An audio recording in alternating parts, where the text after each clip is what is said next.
Hi and greetings everyone. This is me, Dr. Atit Tiwari, and today I have come with yet another important topic in psychiatry, and that's about personality disorder. So in this video we'll be talking about the personality disorder and try to differentiate between personality disorder and personality trait, and understand what is egocentricism, and also we'll discuss type cluster A, cluster B, cluster C personality disorders, and also we'll try to discuss something important from examinations point of view.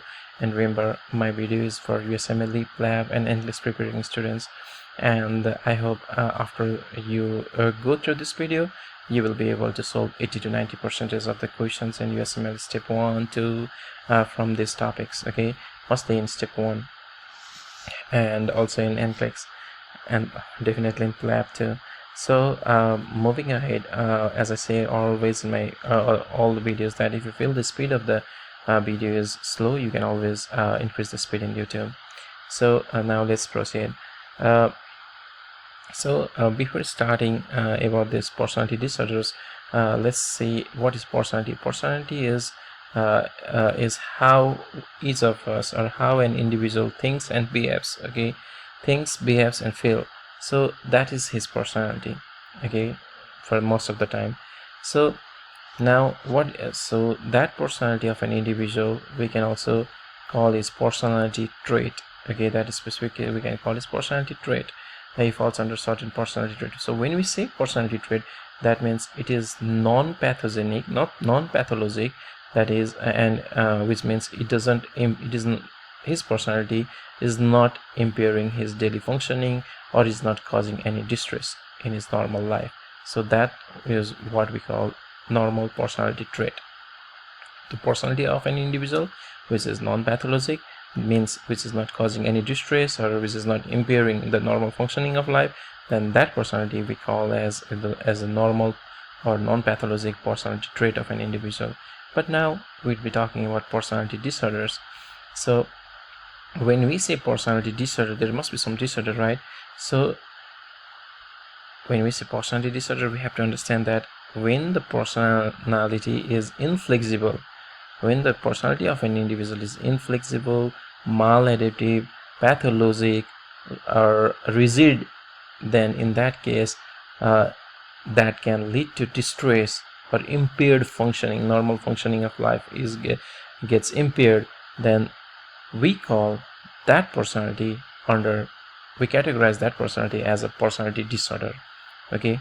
So this is so we just talked about what is personality, what is personality trait, that which is normal, and what is personality disorder, that which is inflexible, maladaptive, rigid, and which is causing distress and impairing normal functioning, okay. Now when we say personality disorder, we also have to remember two things. It's always egocentric, okay, and egocentric means individual remains unaware that their behavior is problematic, okay. So when we say personality disorder, that is egocentric one, and next is it emerges in early adulthood, not in late 50s or 60s. That means in early adulthood, let's say in 15 years or 16 years of age, okay, that's early adulthood. Or let's say 18, 19, 20 years of age, let's take it that way. So now we say that in personality disorder the individual will be egocentric. That means he doesn't realize the stress or his personality is problematic, but we also say that still he feels stress. So why is that? So we have to understand here is that though the person doesn't realize that his personality is problematic, he feels stress because of the consequences of his personality, okay. It's not because, let's say, a person has borderline personality disorder. It's not that a person is realizing that, oh, I have borderline personality disorder, oh, I have borderline personality disorder, and becoming stressed. It doesn't mean that, okay. Egocentric means the person doesn't realize he has border personality disorder, rather he'll try to defend it, okay. He says that I don't have border personality disorder, but you know, when a person has borderline personality disorder, whole family gets disturbed, whole spouse gets in a relationship gets disturbed, and when the relationship gets disturbed because of his personality, then he thinks that, oh, now my relationship is not good, I'm landing in the hospital because of my frequent cuts or something like that. So the stress is not because of self-realization that the personality is problematic. Rather, the consequences that is created around his or her personality, that brings the stress in his or her life. Okay, we have to understand that. So we call personality disorder egocentric, but still there is stress. Stress is because of the consequence of the personality disorder, rather than just the person realizing that his or her personality is problematic.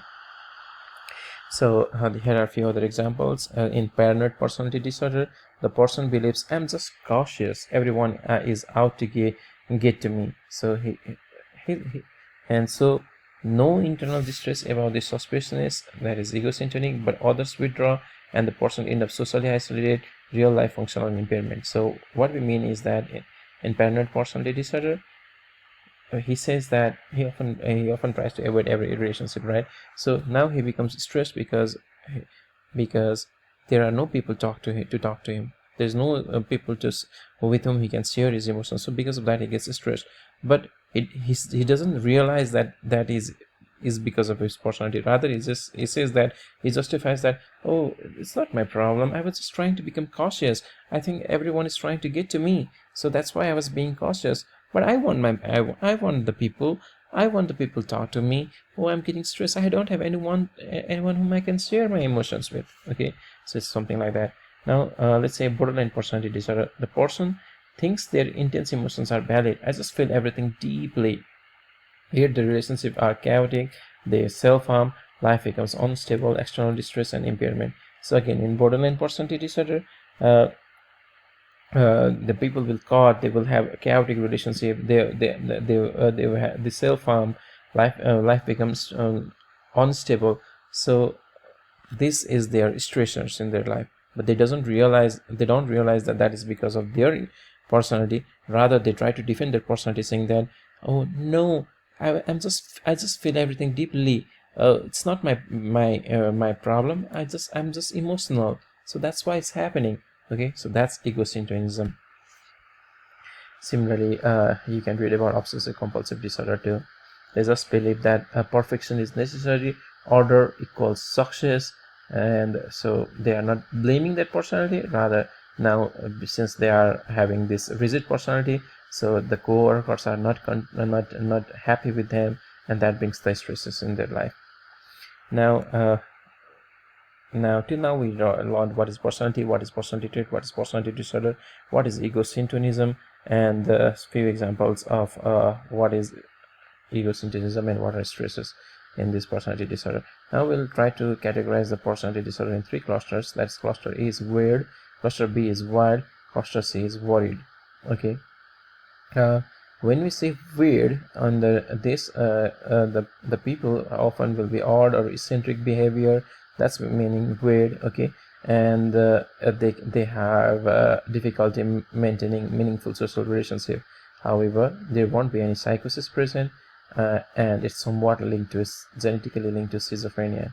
When we say wild cluster of personality disorders, the person will be dramatic, emotional, or have erratic behavioral patterns, may be impulsive, and this is somewhat linked to mood disorder or substance use. And when we say cluster C, here the person will be worried, anxious, okay, and is somewhat linked to anxiety disorder. So cluster A is somewhat linked to schizophrenia, cluster B somewhat linked to mood disorder and substance use disorder, and cluster C was somewhat related to anxiety disorder. So now, what are the things that comes under cluster A personality disorder? This we have already discussed, and yes. So under cluster A personality disorder, we read about three. There are paranoid personality disorder, schizoid personality disorder, and schizotypal personality disorder. Let's go one by one. So when we say paranoid personality disorder, the person has such a personality in which he distrusts everyone, okay, and is especially suspiciousness of everything. Okay, they think that they have a accusatory stance towards other. They always doubt other. They think that others are being trying to harm them. They are also, because of that, they are always hyper vigilant and suspicious they have a cynical worldview. Okay, they doubt everything around the world, and always believe that other have malicious intentions upon them, and they are reluctant to confide in the others. So this is the characteristics of paranoid personality disorder, which fall under cluster A personality disorder, which is somewhat genetically related to schizophrenia. Now let's talk about schizoid personality disorder. In schizoid personality disorder, you can see in this image, okay, the person is somewhat emotionally detached. Okay, he or she has limited emotional expression, appears aloof, and is indifferent to praise, criticism, or any other feelings. Okay, he prefers solitary activities, so he doesn't like to be involved in group activities. He likes to be alone by himself, rather than and yes, he also has the relationship problems, so has little to, because he is often doesn't have a passion for relationship, as he always wants to be by himself, so including family. So because of this, he also has relationship problems, so he seems to be cold or detached. So this is schizoid personality disorder. You can just think about this, why he is just sitting alone, he doesn't have relationships, it looks like there's no girlfriend or boyfriend around, so he looks aloof, he has emotionally detached, is all by himself. So this is schizoid personality disorder. One thing is here, we have to differentiate schizoid personality disorder with avoidant personality disorder. We will do that later. Okay, now next is schizotypal personality disorder. This also falls under cluster A personality disorder, which is somewhat linked to schizophrenia, as I said. So in this schizotypal personality disorder, the person will have eccentric appearance and behavior. Let's say here they all dress like clowns, okay, whenever they are in the home too, and they believe in magical thinking.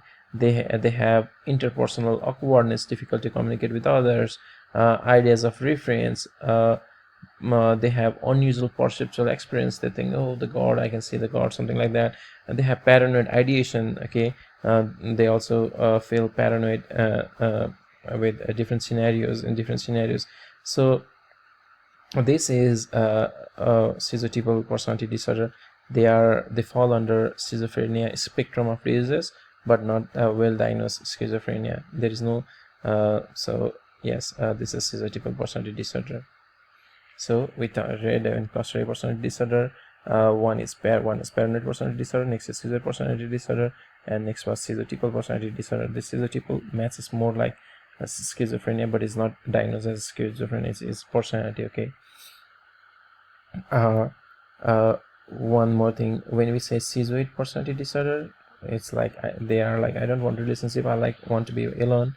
But when it's a schizotypal personality disorder, these people, they want a relationship, but they say that I feel people find me weird, I feel too uncomfortable, so because of that, or they sometimes say I have odd belief, or the people even around me say that I have odd belief, I have eccentric thinking, and because of that, it becomes difficult for them to dissolve in the surroundings, so they also develop social anxiety. Now next is cluster B personality disorder. We also call it wild cluster disorder. In this we'll be reading about 4 personality disorders, that is antisocial personality disorder, borderline personality disorder, histrionic personality disorder, narcissistic personality disorder. Okay, so let's go one by one. So when we say wild cluster or cluster B or wild cluster disorder, in this means the person will be dramatic, emotional, or erratic. Okay, and let's talk about antisocial personality disorder. So in this personality disorder, the person will disregard the rights of others and will also lack remorse. So they may fight, they may hate, they may steal. So these are the behaviors of the antisocial personality disorder. Okay, and they involve in criminality, impulsivity, hostility, manipulation, deceitfulness, cheating, also terms as, sometimes they are termed as sociopath in common languages, but we don't use that in psychiatry frequently. And diagnostic criteria to say antisocial personality disorder, the person must be at least 18 years of age, okay, and he or she must have conduct disorder, before age 15. So if the person has conduct disorder before age 15, conduct disorder before age 15, and after, if it continues that behavior, and even that if that persists even after 18, then we call it antisocial personality disorder. Okay, it's more common in males. Now we'll read about borderline personality disorder. It's very important from examination point of view too. So borderline personality disorder is more common in female than in males. Let's say this is important, and the core features include the female will have unstable mood and emotional. They often feel empty from inside, and they have unstable moods. They have high impulsivity, and they self-mutilate, they cut their hands, okay, and they sometimes attempt suicides, okay, and they have difficult interpersonal relationship, and at the same time, since they feel hollow from inside, they also fear abandonment, okay. And this is about borderline personality disorder. In this case, as I said, this is much more common in females. The defense mechanism is splitting. That is, they view people as either all good or all bad. There is no middle people, okay.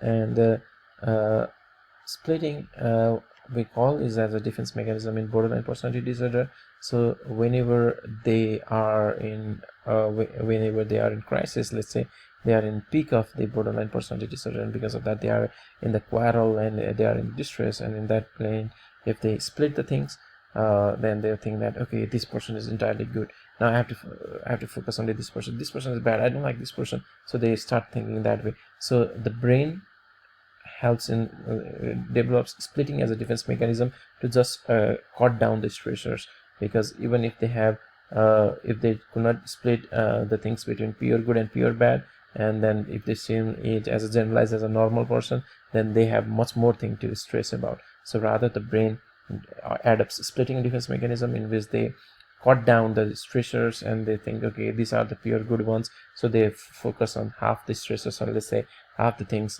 which they take as purely bad. Evidence-based therapies, we have to go with dialectical behavior therapy. I have discussed this in different top video also. It's something about cognitive behavioral therapy plus mindfulness plus interpersonal communications plus self-realization. Everything is discussed in dialectical personal behavioral therapy. So from this topic, the most important thing is splitting as a defense mechanism in borderline personality disorder. Females mostly have borderline personality disorder than male. The clinical features of borderline personality disorder: self-mutilation is important hint, and also the dialectical behavioral therapy is the gold standard intervention. That is important. Now let's talk about histrionic and narcissistic disorder. So in histrionic disorder, it is characterized by attention-seeking behavior, in which the ladies, or let's say especially common in ladies, they dress flamboyant. Okay, they have flamboyant presentation. They dress sexually provocatively, and then they always seek attention. They are dramatic. The speech is dramatic, and even for the little things, they so exaggerated emotional expression just to draw the attention of the guys around. Okay, so that is histrionic personality disorder, and we have to understand that they have very shallow emotions. Okay, now next is narcissistic personality disorder. In this personality disorder, the person has grandiosity. He thinks that he is the best. Okay, he is the best of the best.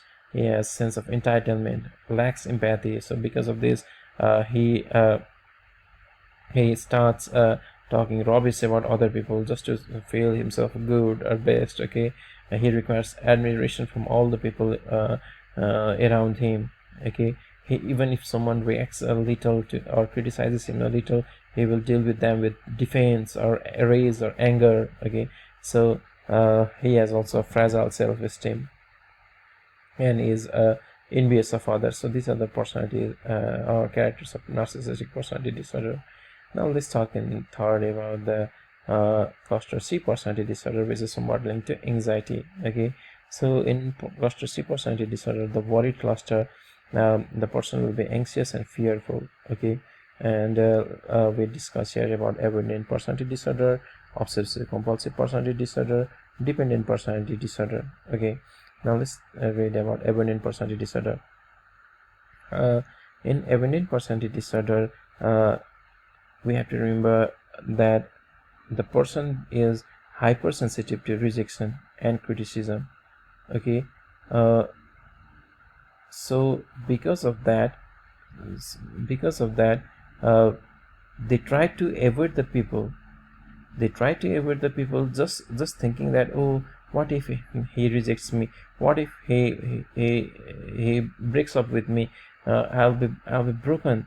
So because of that, he wants to have a relationship with a person, but despite that, as he is hypersensitive to rejection, he avoids being in relationship. So that is abandoned personality disorder.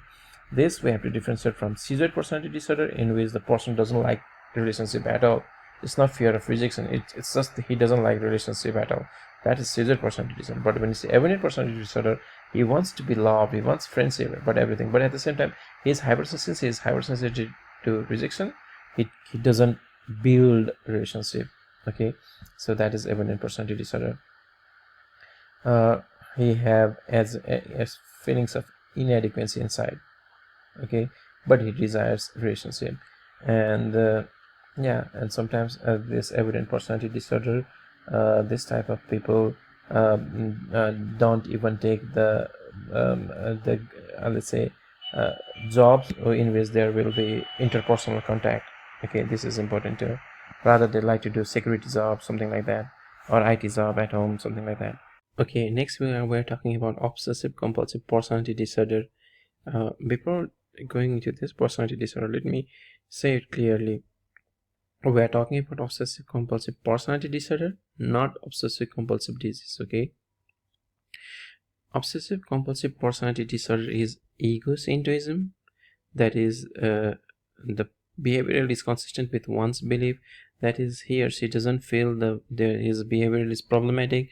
But when we say it's obsessive compulsive disorder, then that is ego dystonic. That means the person realizes that he is having problem, and for which he wants some solution, some help. Then that's obsessive compulsive disease.